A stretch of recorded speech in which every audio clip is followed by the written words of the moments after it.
people are logging in right now. So as everyone's jumping in, go ahead and feel free to take the poll that you should see pop up. We love hearing your feedback. It's anonymous, give you something to do while everyone else is jumping in. And if you have any burning questions off the top, feel free to go ahead and drop those in the Q&A box. We'll talk a little bit more about Q&A once everybody's in, but that's a great place to get started, and we'll give it a couple minutes for everyone to join.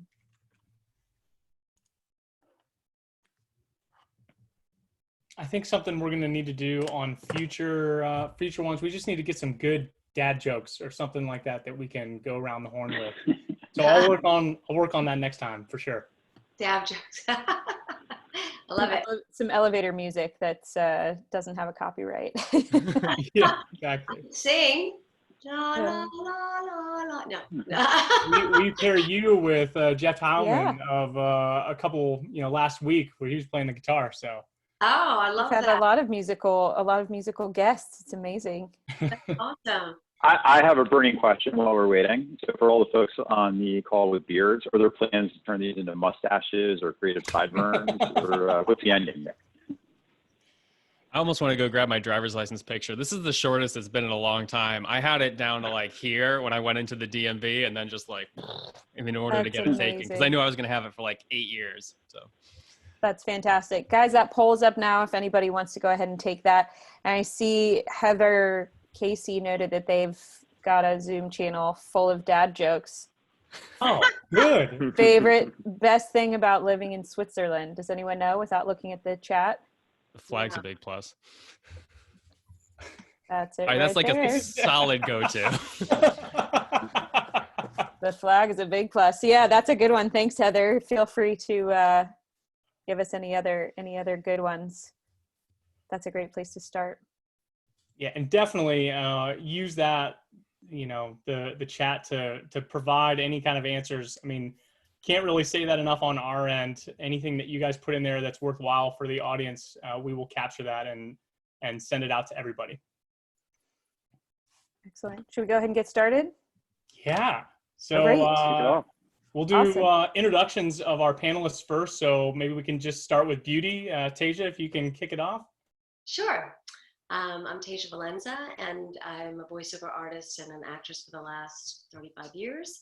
And I took my skill set in confident verbal communication and turned it into a platform called Give Great Voice, which is learning the art of confident verbal communication by thinking like a voiceover actor in your own life so you can play your professional and personal roles more successfully. And that's just kind of a shift that we don't think of ourselves as roles, but if we can understand our roles more as mother, CEO, friend, daughter, coworker, and recognize that our voice plays such an important part of landing our message, we can be much more successful in those areas. And I just recently did a TEDx talk. I kind of consolidated that, and I'm just here and delighted to be able to support in any way I can. Awesome. We'll bring a bunch of those tips out from your TED Talk, from years of experience into that 16-minute clip that you have. But we'll definitely bring you in throughout the rest of this. So Tim, if you could get us going. Yeah, thanks, John. So Tim Mossholder, I'm with Bradley Morris, Recruit Military, MBA veterans, and executive vets. It's a suite of products and services for helping companies find and attract and then hire military veterans into their organizations. I've been with the company now for 8 years, and I transitioned to this role after serving 6 years in the Navy, sort of a similar role to John, minus all the nuclear training and power plant experience. And my perspective now at the company is helping our executive leadership team organize the strategy behind our digital products and helping to bring together the different organizations so that we have a cohesive offering for the customers that we work with. I also host a podcast helping veterans tell their story about transitioning out of the military and going through that process and finding a landing pad on the other side. And if anybody's interested, go check out the episode I did with either with John or with his brother, Steve. Boom. I didn't tell him to tell you guys that. But I will say, when we kick this over to Noah, I'm going to go find the link to the podcast and throw it in there. And then the TEDx talk from Tasia and throw it in there. And then Noah, if you have anything that's viral that you should, let us know about, we can throw it in the chat section. But over to you, Noah. Sure. Well, I will say this. So I'm a venture capitalist, and most of what I invest in is really technical and usually puts people to sleep at cocktail parties. So I don't know how viral it really gets unless you're an engineer, but happy to share those things. My name is Noah Yago. I work at Cisco, Cisco's investments team. So Cisco, large global 70,000 person technology firm based in Northern California. In our group, it's about a 50-person team. We're spread out all over the world, and we cover a lot of areas that are really focused on core technology. I've been a venture capitalist for about 15 years, and my current incarnation being here in California is really an evolution after having spent time all over the world with various types of teams, different types of cultures, gotten to invest in some of the most exciting and cool companies in the world. I lived in Israel for 4 years and worked for a venture capital firm there. Started off my career working in New York, also lived in LA, and going way back, I was a startup entrepreneur. This is first .com 1.0 in the late 90s. So I've seen a couple cycles here and really excited to hear from the rest of the folks on the panel and maybe contribute a little bit about observations and what's going on in today's world. Awesome. All right, we'll give it to Emily and get this whole thing rolling. Awesome. Here we go. Well, I'm Emily. I'm the VP of Strategy here at RPO. So I work with John and Sean, and just want to welcome everybody to episode 5 of this Adapt and Overcome webinar series. So excited to get started. You've already heard about our 3 amazing guest panelists. We will pop their LinkedIn profiles in the chat so that you guys can find them and connect after the webinar. So for today's episode, we're really focusing on organizational transformation in the wake of this COVID-19 pandemic that we all find ourselves in. Our host will be having a panel style discussion with our awesome guests, and we really encourage everyone who's attending to participate. I see some of you have already gotten started, but by submitting any questions that you have in the QA box that's at the bottom of your screen, this helps us keep track of all of your questions and answer them as much as possible. And then if you have any resources like articles, if you want to give any additional answers to questions that are asked to the panelists, if you have tips to share, anything like that, please put it in the chat. So questions in the QA box, answers, ideas, resources in the chat, that'll help us keep track of everything. And you guys have so many valuable ideas. We really would love to hear and share them. So let me introduce our 2 hosts. Sean, he's the CEO of RPO. We're a team building and facilitation company with a 100% remote team. Prior to RPO, Sean took part in various startups focused on human performance, and he leverages his experience as a Navy SEAL to bring a unique perspective to the current challenges that we're facing. John is our facilitation Jedi. He is a master facilitator who focuses on team building and process improvement. John has conducted hundreds of workshops, and he leverages his experience as an innovation team leader in the Navy to help shift teams to collective and collaborative thinking. So, John and Sean, take us away. Awesome. Thanks so much, Emily. And again, welcome to episode 5. So just a quick overview of how this is going to flow. We've got a couple questions that we'll ask all panelists, but from there, we're really going to just let it free flow. We encourage anyone in the audience to ask questions. We really want to produce value for everyone that's listening. So we're going to kick it off with Tim. So Tim, we want to start with looking at your current organization and what you're facing. What would you say is the biggest adaptation your organization has made since the start of the pandemic? Yeah, thanks, Sean.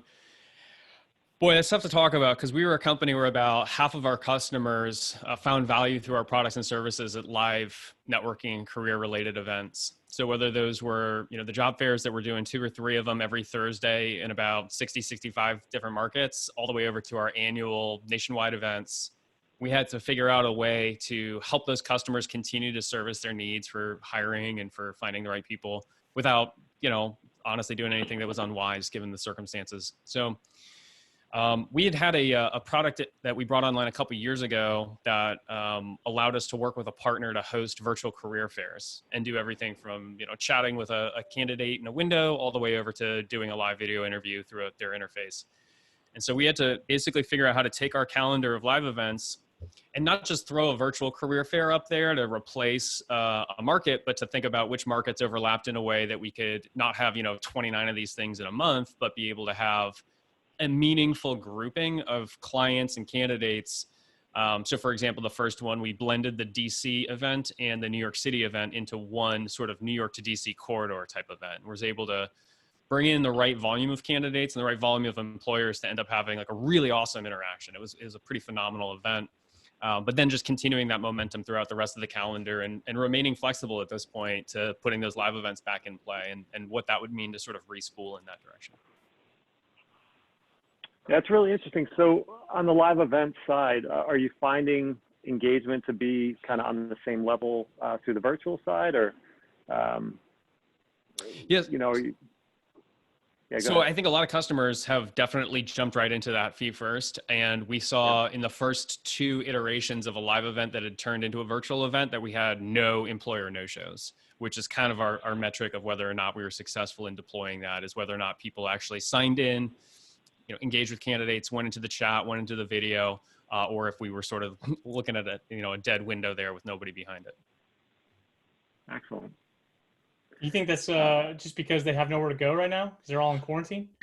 Well, I think that, you know, like the bear case for this thing is that maybe this is going to hang around for quite a while. I think the optimistic case is we're looking at kind of turning all these talent needs back on once we lift some of these travel restrictions. And so I think for a lot of companies, you know, the way that they interact with people, either at a live event or at a virtual career fair, is as much generating sort of an employer brand as it is actually interviewing somebody to come to work for an opening.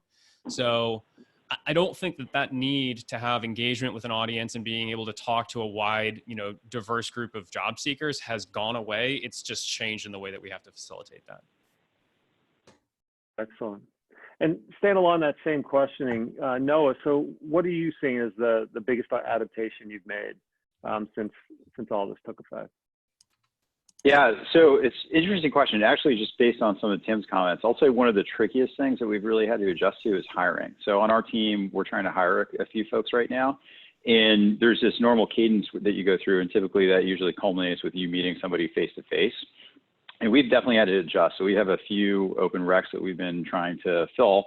And we've replaced that with a lot of video calls. We've probably also replaced it by doing a lot more panel interviews where we've had other people on our team go in to offer second opinions, and then offer, not now because we have the regulations in place, but at least at the start of this a few weeks ago, we would try to do things that were a little bit unconventional, like meet someone in a park or go for a walk, of course, while maintaining social distance. We can't do that anymore.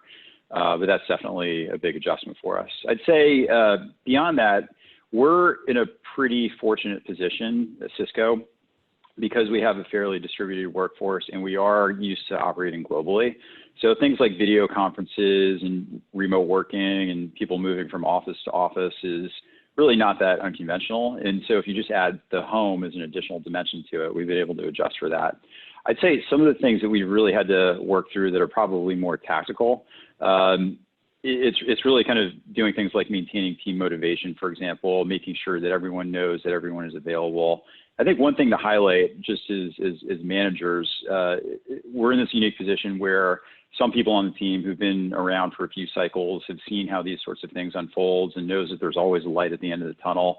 But it's really important to recognize that different people have different reactions to all of this, and really first and foremost to try to express your ability to understand the human element of this and try to accommodate everyone and meet them where they are from a sort of understanding perspective. And then, you know, personally, there are actually some benefits to this. I probably lost like 5 pounds over the last couple of weeks. I'm exercising once or twice a day. Don't have to get in the car. And if you, oh, thanks. I gained your 5 pounds, by the way. So they're calling it the COVID-15, I think. Yeah, the COVID-15. I've heard that term thrown around. So different people react differently in terms of how they're navigating the situation. But one thing that we try to impress on our team is really just try to recognize that on some level, you can't control gravity. There's a lot of stuff going on in the world, and the best thing you can do is just be empathetic to your team members. And within that context, try to operate and make the best out of a pretty unique situation and think about other ways that you can be productive and try to turn the knobs as best as you can where you do have control over your situation. you were talking about reactions in the human element. I want to see if Tasia has any kind of I guess pointers for being behind the screen, right? So this is the third webinar that I've done. Sean and Emily have done more, but it's intimidating to be behind the screen sometimes, and not necessarily on this side, but if you're part of a meeting where all the attention is on you 100%. So as opposed to a live event where, you can call on somebody and you can have some side chatter here and there, and the eyes are potentially wandering around the room. At this point, if you're looking at your computer and you have this thing pulled up, my ugly mug is the only thing that you might be seeing right now. So I guess what kind of tips or tricks do you have to cope with, that intimidation, Tasia? Well, it's a very real feeling for most people, because unless you come from the world of acting where, give me a screen and like, hello, people, we love that attention.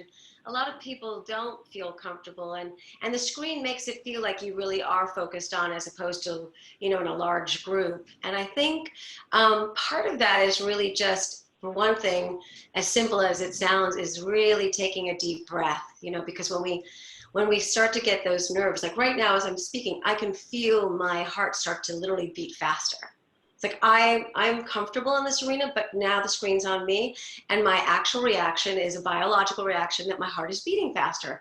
So in order for me to literally say, okay, Tasia, you can take a deep breath for this moment and just recognize that biologically I'm in a little fight or flight, that deep breath, and especially maybe right before the meeting, 3 deep diaphragmatic breaths, which is, this belly breathing that it's, you can look it up, but it's literally taking an awareness that when we get nervous, we start to hold our breath. And so recognizing that if we can always either place your hand right beneath your belly button and take a deep breath, expanding that belly, and recognizing okay, I'm all right in this moment, and thinking, what is my intention for this meeting? So if my intention for this meeting is to serve the meeting, it takes it again a little bit off of ourselves, because when we feel judged, again, we get very nervous. But if we think my intention for this meeting is to serve the meeting, be enthusiastic, be attentive in my listening skills, inspire, maybe give a little bit of confidence and calming to people that are struggling.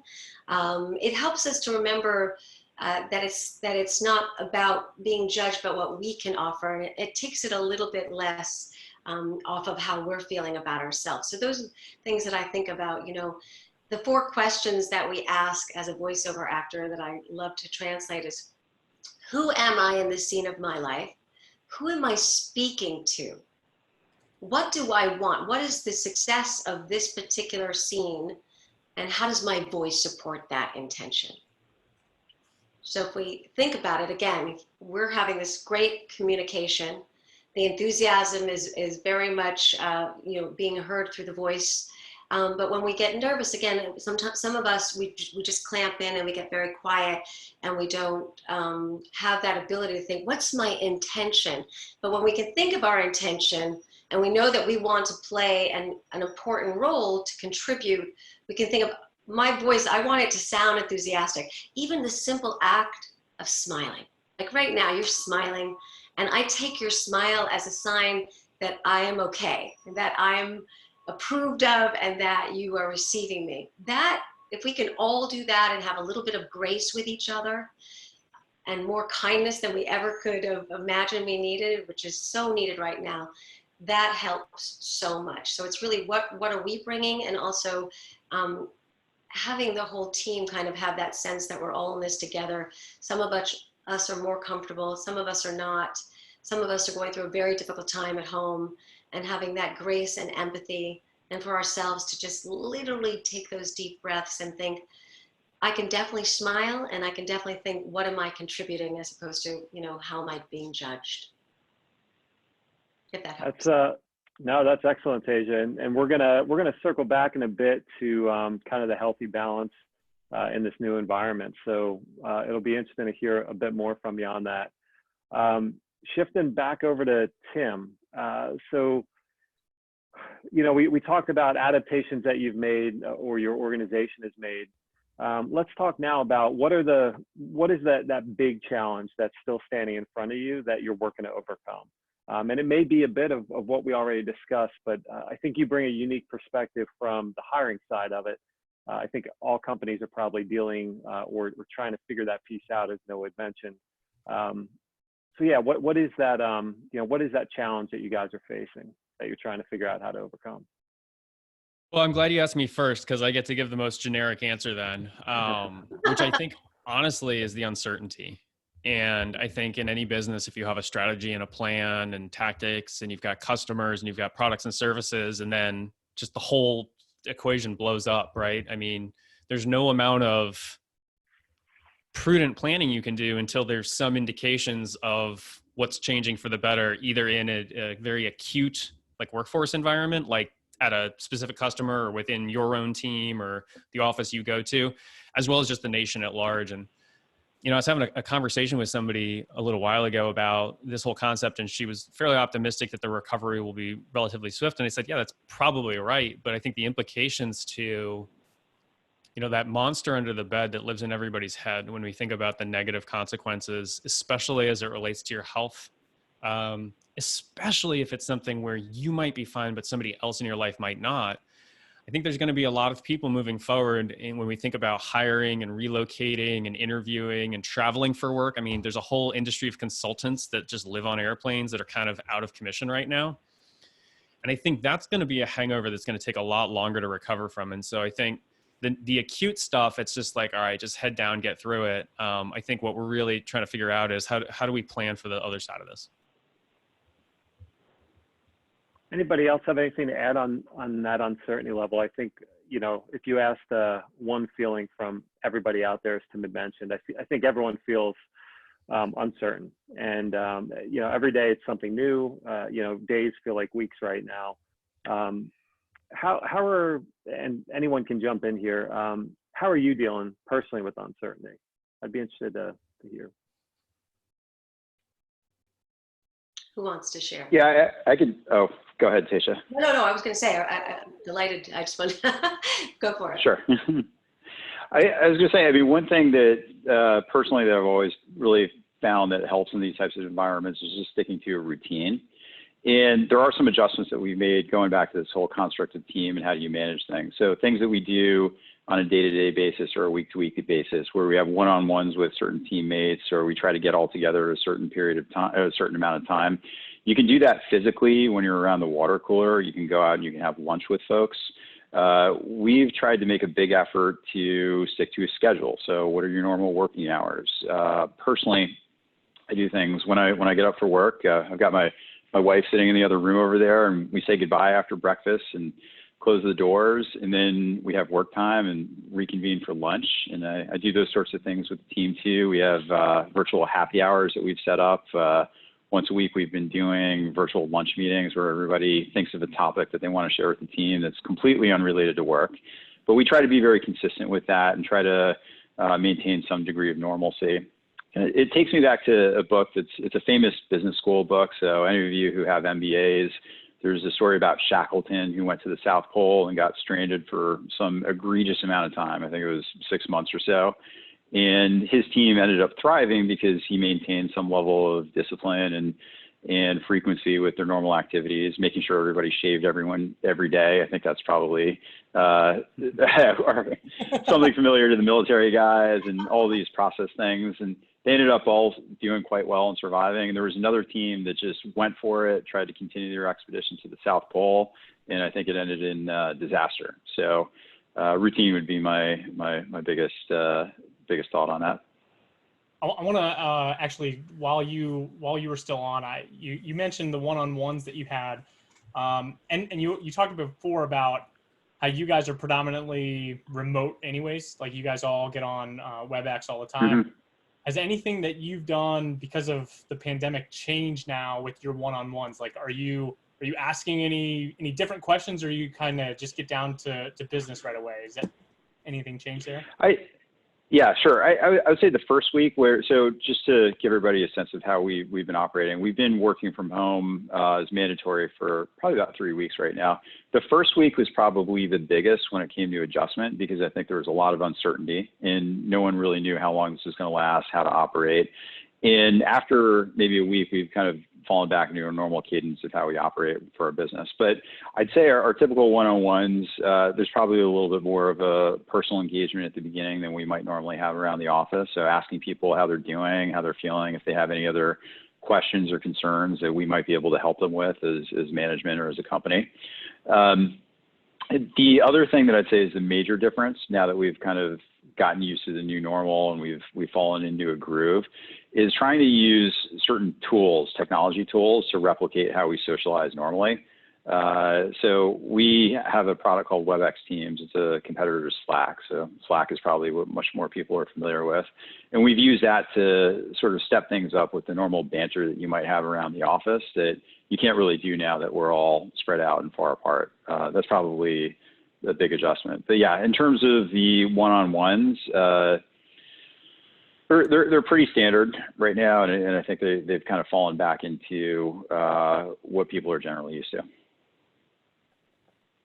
And Tasia, you had something to say when he jumped into before? Oh, well, for me, of course, it would be on the social emotional component that uncertainty breeds anxiety, and to be able to honor it by naming it and actually, taking that opportunity to call, whether it's a friend and or manager, someone who could either be both, or but saying it aloud and actually having the ability to own it and to express it. I think when we live in our head, our anxiety, those thoughts spiral, it takes such a deep toll on us that the act of Zooming with a friend or FaceTiming with a confidant, or, again, even someone at work that we do feel close to, and saying, I'm really feeling anxious, how are you? And being able to share that without necessarily, we have to keep our professional faces on. And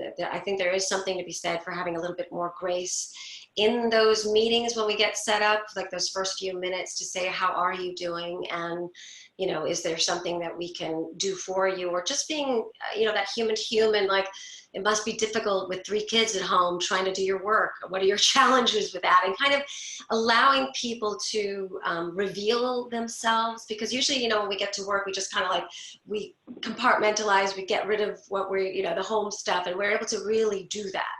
And now we're not able to do that quite so much anymore. We're really having to, kind of command our homes and put our professional faces on. I think being able to be vulnerable a little bit, whether that's with a friend or even in the context of work, having a little bit of that, understanding that if I'm feeling that way, maybe you're feeling that way, and it gives that, that community that we do need. Humans need each other. And now that we're not able to physically touch each other, not to be around that water cooler and not to be able to go for a walk, the last holdout is our faces and our voices and our eyes, and the ability to really be human to human is just exponentially important right now. And I think that if we can share some of those feelings and just be human with one another and support and comfort one another, it really can take a lot of that uncertainty. The uncertainty might not go away, but we're not living it alone in our heads and then trying to mask it and pretending it's not there. That was great. I think this question will be along the lines of where you were going with that, Tasia. And just a quick reminder to everyone, please feel free to drop questions in the Q&A box. I've seen some really great ones so far, so keep them coming. But I think this will be a great one to jump in right here. And Tasia, if you want to speak to it, or Tim or Noah, if you guys have any feedback to add as well. They said, any advice on how to convey a sense of certainty despite having an uncertain timeline and uncertain conditions for an eventual return to the office? What are you guys doing to give your team that sense of certainty right now? I'm happy to chime in. I'd say one thing is probably really important to know that this is a very scary time and there is a lot of uncertainty. And some of our best CEOs in our portfolio companies, the message that they're sharing with their teams and their investors and all their partners in the market is just that it's really important to over communicate and to be really transparent into what we do know, what we do have control over, which parts of your life or your business or anything else really you can actually have some degree of control over. And I think that empowers people to have a sense of control over these uncertain times. It's also probably really important to recognize there are things we don't know. We don't know how deep the impact is going to be from an economic perspective for a lot of people in the world. We don't know how long it's going to last. You hear some people say, hey, look, we might all just turn the corner in Q3. Other folks might say, once we get a vaccine in place, that could be 18 months out. And just recognizing that we're not going to have full control over all these questions and answers, and just stay in touch with everyone. So over communicating and transparency, I think, is probably a good way to summarize it. I think another way to do that for companies, and depending upon how big you are and how flat your management structure is, we're fairly flat. We're about 150 teammates. Is really explain like what is going on, almost like an intro to MBA sort of a lesson to say, hey, here's what the business is doing right now. And our leadership has been really good about talking about like the specific tactics to preserve cash, to retain the ability to keep certain project teams working towards goals that are going to help us recover, and moving attention from certain key stakeholders that, like our whole live events team, what are they supposed to do? Well, what can they do? They can offer amazing customer service when we jump into that virtual platform. And so really specifying like where are the levers of power within each team, each department, what are we doing about it? And I think a lot of people think along sort of like A/B choices, right? Yes, no, black, white, 1, 0, all that stuff. And really explaining where are those inflection points where you're saying, we're going to go do this because we have a clear understanding of what is going to be best for the company. And hey, this is what we're going to pause on a decision on until we have more information. And just knowing, like you said, Noah, what are the variables that we truly do have a good kind of picture of? And then all that stuff that's too early stages to really make concrete choices about business strategy or headcount or tactics. We're definitely going to reserve judgment until we have more understanding of what the situation is looking like. Are you, does that spill over, everything you just said, does that spill over with the communication that you have external, like for the people that are doing the interviews beyond your 150 folks?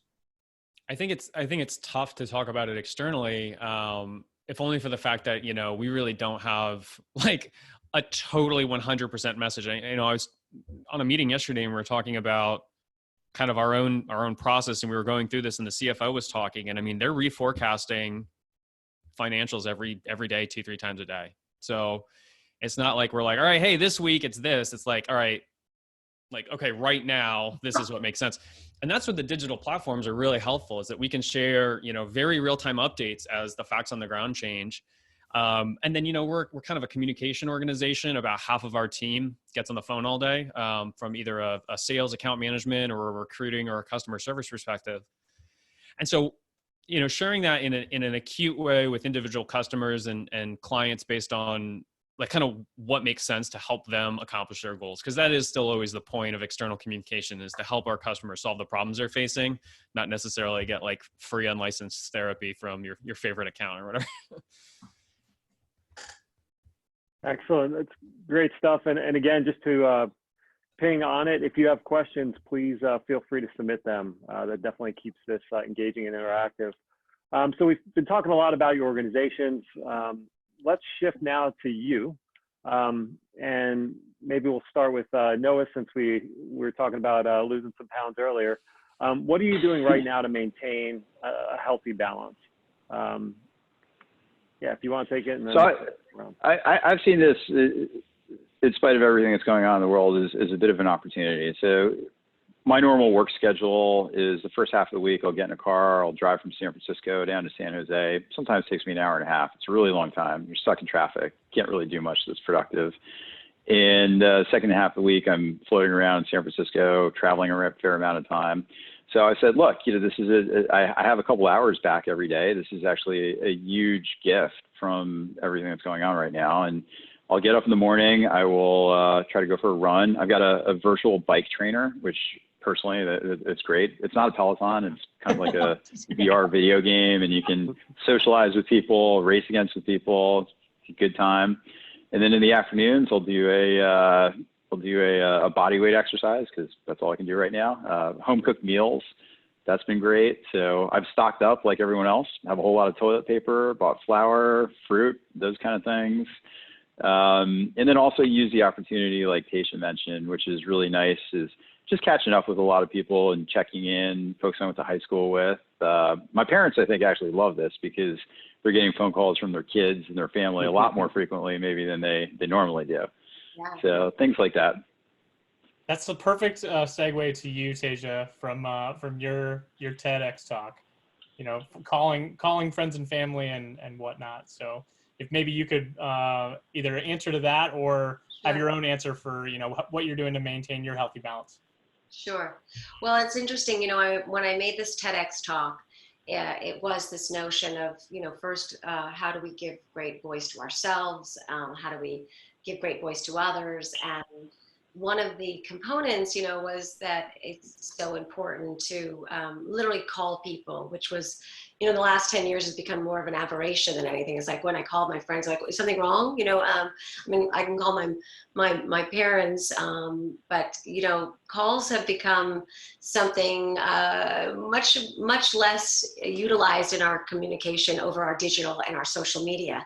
And so my call to action in the TEDx talk was to reach out and touch someone, because the tone and intention, loving intention behind our voice can never be replaced by an emoji.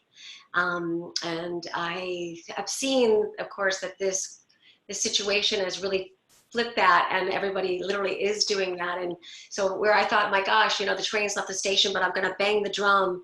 You know, this crisis has literally brought us together, where people are reaching out to each other like never before. And the benefit, the silver lining is that we are communicating and connecting more on such a deeper level. And my hope is that this will be the silver lining that continues on long after the virus, God willing, has dissipated. And we remember that, you know, digital communication has a wonderful place, and it's very expeditious, but, you know, our heart-to-heart communication that we need so much as humans is ever more important. And I think there might be, you know, again, some residue that, you know, we may not like run up to each other and hug so much, because, you know, there's a little post-traumatic distress disorder that has taken place, and God willing, we can all do that again safely. But I think, you know, once these things occur, we're never quite the same.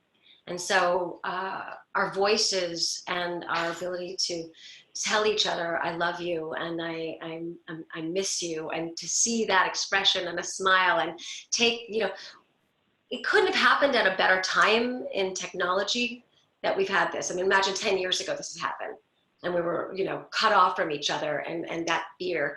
So to take that opportunity that this technology has provided us, and to continue to use our voices and to see each other and reach out, is going to be a great gift that we can continue on. And in terms of balance, you know, I'm very lucky again that, you know, I have 3 teenagers, so I have to like run to them and say, get off your phone, so I can actually talk to them. They're very self-contained, and as a voiceover artist, I'm used to working at home because I've been working in a studio closet. But, you know, I have, my husband's now working at home, so he has thankfully some of his own space. So, but we definitely are more on top of each other, and we have to kind of structure, like, you know, when we say goodbye, that we don't come in, you know, for snacks, or like, oh, honey, there's this really great meme. You know, we actually have to kind of be disciplined to leave each other alone, because I'm not used to having him around. So I think it's more for him, the distraction of like our being too close to one another. But, and also, you know, I actually co-founded an affirmation meditation app that's completely free called Haven, and I just want to offer that up. And again, under the auspices of how we give great voice to ourselves, because, you know, meditating, taking some mindfulness, and just kind of turning off the news and taking those little self-care breaks are huge. They're huge. And you know, even our gaze at our screens, you know, I did a voiceover once for just, you know, telling people to blink, because it seems as a society, we're on our screens so much, we're not blinking enough. which is actually hurting our eyes. So I think incorporating what you were talking about, Noah, which was structure, and remembering that even though we're at home working, we still need to like take self-care time. And that includes, mindfulness to ourselves, exercise. When you exercise, that anxiety lowers and that those endorphins go up. Even taking a quick power pose, Amy Cuddy style, who did a great TEDx talk, right? That if you literally stand in the mirror like Superman or Wonder Woman, for 2 minutes, your testosterone goes up and your cortisol levels go down. So like, again, our biology affects our mental, and our mental affects our biology. We're such a symbiotic. If we can recognize, when we're having those anxious thoughts are coming up, wow, I'm having a really anxious thought right now. And not maybe following it down the rabbit hole, but, putting your hand on your heart and saying, in this moment, I am okay. Coming back to the present moment.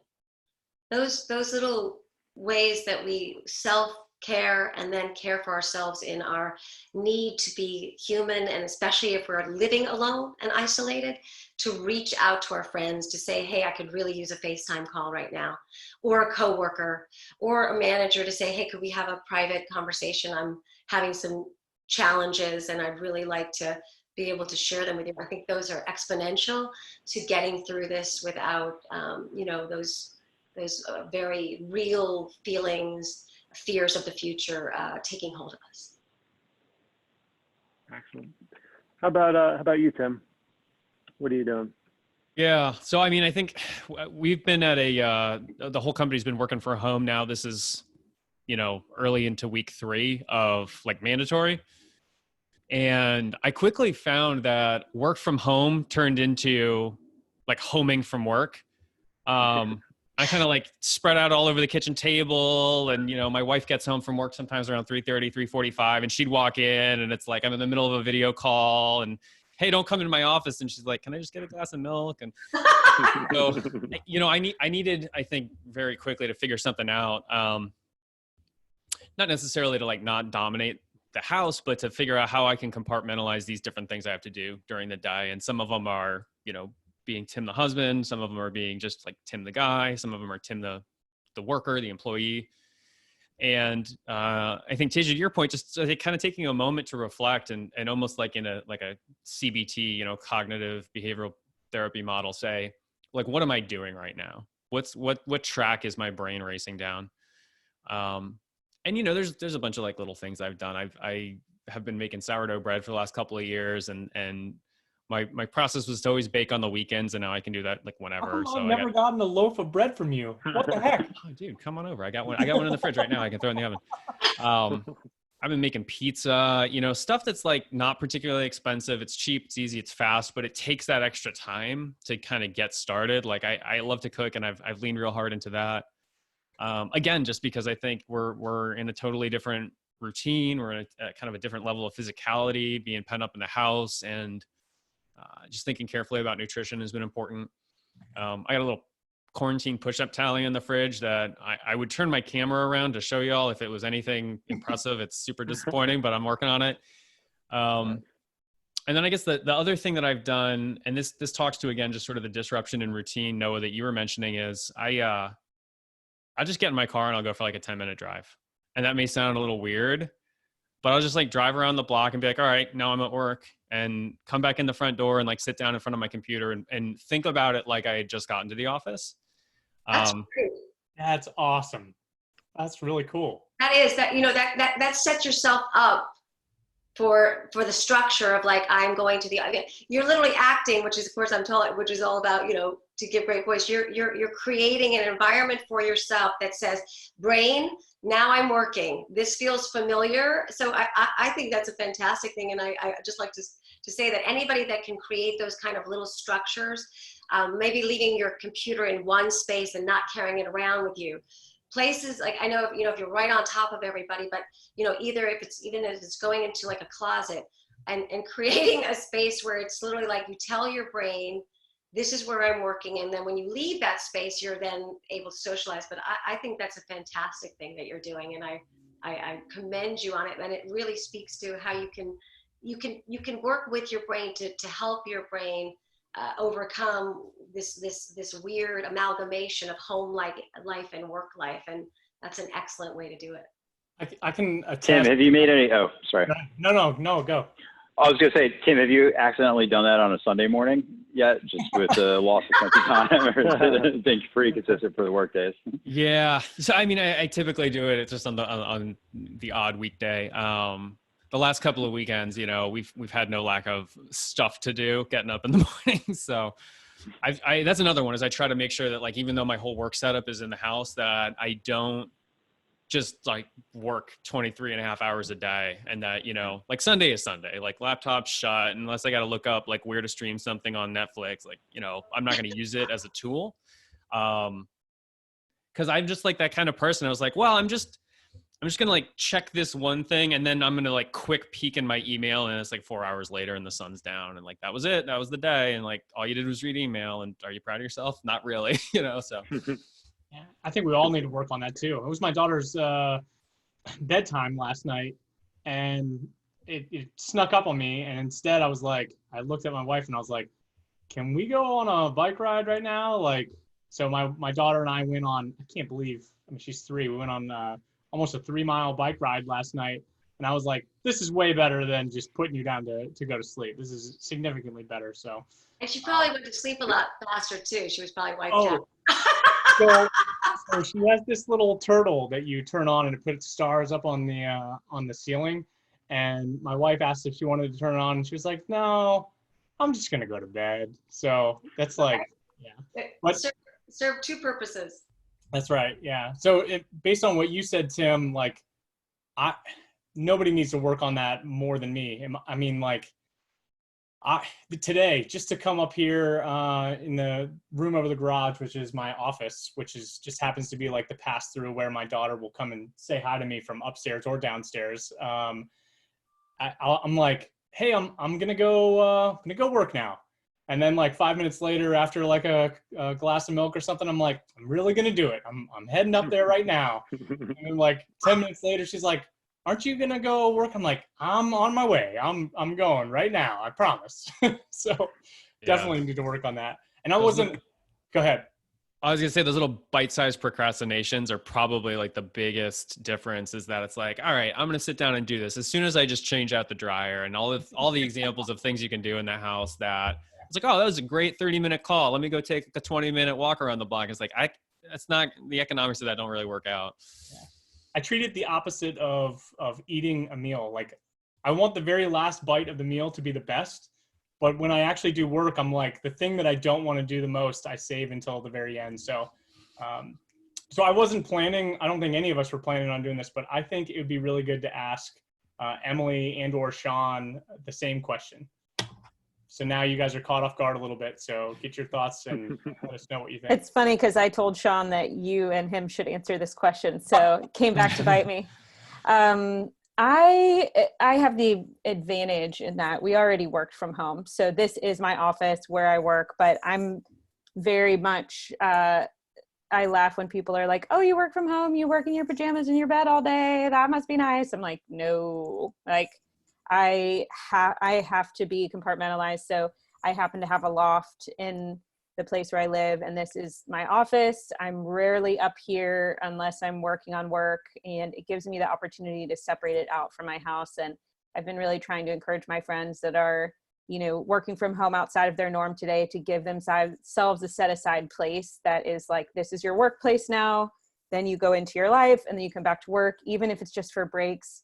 I hear a lot of friends, my fiance is working at his dining room table, and he's like, "I just want to eat all day because I'm in the kitchen all day," you know, and it's tough. You know, some of the setups that you have to do are really tough. And for me, that's really helpful. You know, I totally agreed with what Noah was saying about the routines. I'm someone that does better work earlier in the morning. And I know that sometimes by, 3 or 4 o'clock in the afternoon, a lot of my, most productive brain space is gone. So sometimes I'll save time, take a little walk in the afternoon just to let my brain reset. Those are just some of the things. I try to eat healthy still and drink water. And I've definitely had more carbs and unhealthy food in the last 3 weeks than normal, but I've for the most part, stuck pretty close to, you know, a lot of the healthy practices that I was doing before, while trying to give myself a little grace to handle the level of stress right now, if that makes sense. But I totally agree with what everyone else is saying. Routines and get outside, get some fresh air, give yourself a chance to walk around.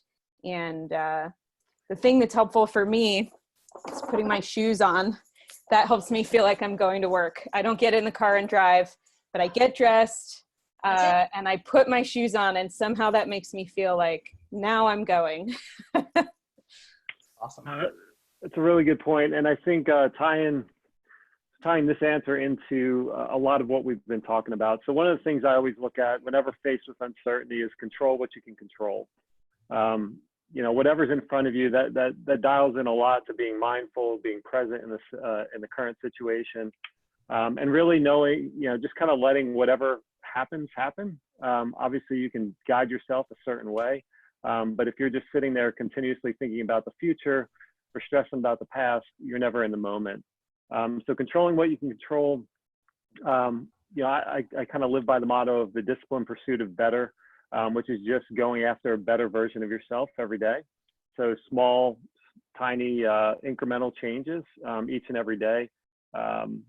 And that's really, you know, across the board on all pillars of wellness, if you will. I look at how can I better each one of those?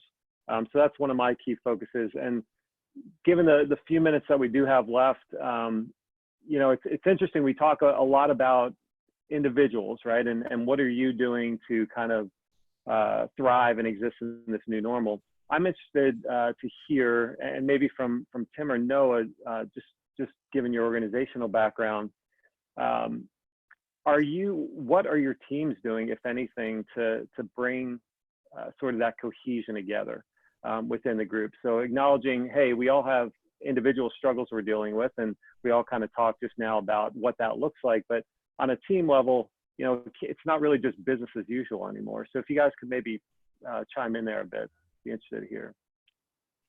No, you want to go first? Sure. Yeah, sure. So I'll take it. So one point, so we've got all these tactical things that we focus on. So more regular meetings, using technology to really communicate and try to maintain some level of cohesion. One thing that we try to highlight is that while there's a lot of uncertainty maybe over the next 6 months to 18 months, whatever that period is, our strategy as a business has not necessarily changed. And what we try to do is to offer the opportunity to think about what you can do on a short-term basis to really advance a long-term strategy. So just to make it really specific, my day-to-day business, we spend a lot of time just meeting with people externally, meeting with startups.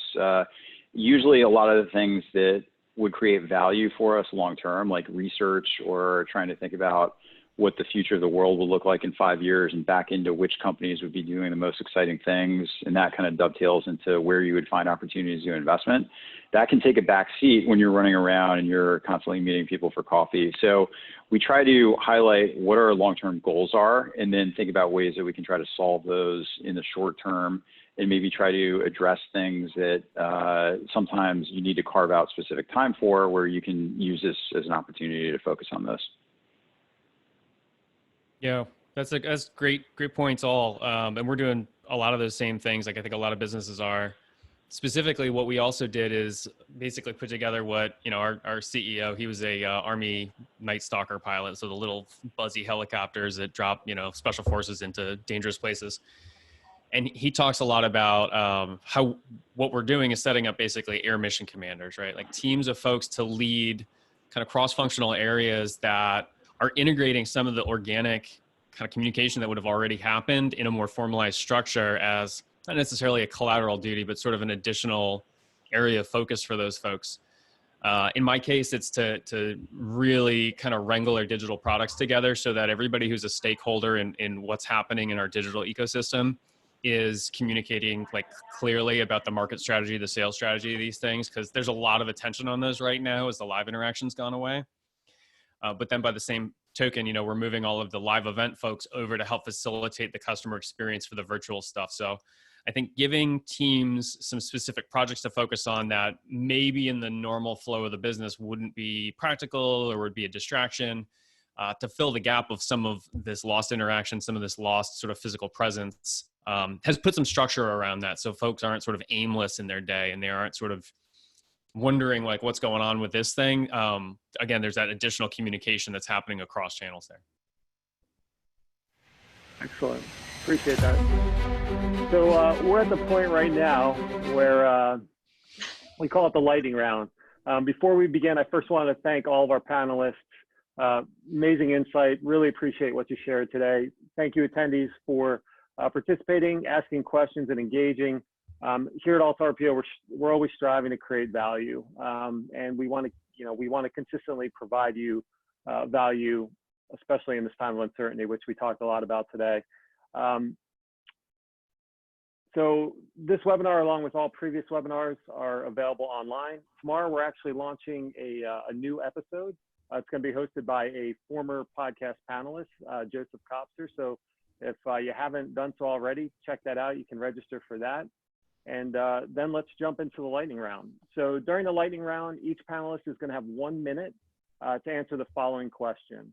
And once we're done with this, we'll close it up and kick you on to the rest of your day. So here's the question. What is the one thing you want our listeners to walk away with right now? And to start, we'll kick it over to Tasia. Wow. Okay. One thing. Well, if I could say one thing, that this is a once, God willing, at least has been a once in a lifetime experience, a very challenging one. But if we can see the silver lining in terms of things that we, as a society, we're human doings much more than we're human beings. And if we can use this opportunity to do the things that we've always been putting off, whether that be to bake sourdough bread or to spend more time with our families whom we love, and to also have time to reflect within our own selves, who am I and what are my goals, and how can I take some time to reflect on them so that when we are coming out of this, we have a stronger, more resilient sense of self, and maybe a more emotional connection to people we love, so that when we go back into our busy, busy world, we retain some of that, the self-awareness, the self-compassion, the self-kindness, and also at the end of the day, that love still is the most important thing that we are here to be as humans. So that's what I'd love to offer. Awesome. Shifting over to Tim. Yeah, I think it's important to remember that, like, fundamentally, the definition of a business is a team of folks that's identified a problem that some group of people faces, and they've thought through considerate ways to handle solving that problem for them. And I think that, in exchange for resources, right? So right now we're going to be kind of resource constrained, just to think through some of the monetary policy stuff that's happening, some of what's happening in the stock market. Things are shifting, and some of the known variables of the business environment have changed significantly in the last 6 weeks. But in that, there's a lot more problems that now need a solution. And I think a pessimist would say, man, look at all these problems piling up. And somebody who's more optimistic might say, wow, look at all these opportunities to jump in and help companies recover, help companies set a new path, help individuals recover their own personal career or lifestyle. So while it's certainly not great that people take a hit and that the whole world has kind of taken a couple of big steps backwards, it has opened up a lot of opportunities, I think, for innovation, for creativity, for thinking up new ways to do things more efficiently. And that's inherently pretty exciting. Awesome. And then we'll close it out with Noah. Sure. One thing, it's really just an observation. This has all happened so quickly, really in a period of weeks or a month. Our lives have changed dramatically over the last month. And how we do business has changed. How we interact with each other has changed. My suggestion would be look at what's changed that's actually for the better, and think about what might be enduring in terms of how you can operate better as a person, as a team member, and as a company moving forward. This is probably the major suggestion here. Try to think about what the world looks like after this is all over, and it will be over at some point. And think about how you would answer the question, how should I have used this time to do something better and improve upon myself and improve upon how we operate and do business? And if there's anything that you could see yourself saying, gosh, I wish I could have done X, Y, or Z, try to do that and try to find time to do that. Yeah, those are all excellent points. Again, we really appreciate all your insight and feedback. We know it's a rapidly evolving world out there. We appreciate you, all of you, taking the time to engage with us and with each other. Stay safe, stay vigilant, and have a great rest of your day. Thank you, everyone. Thank you. Thanks, everyone. Thank you.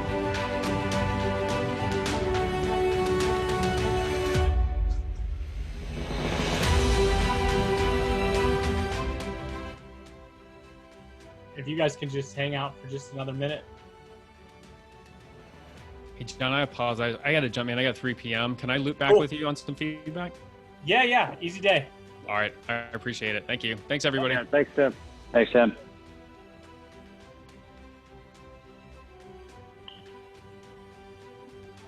I saw the people going down one by one. Is that like manually having to go in and do that?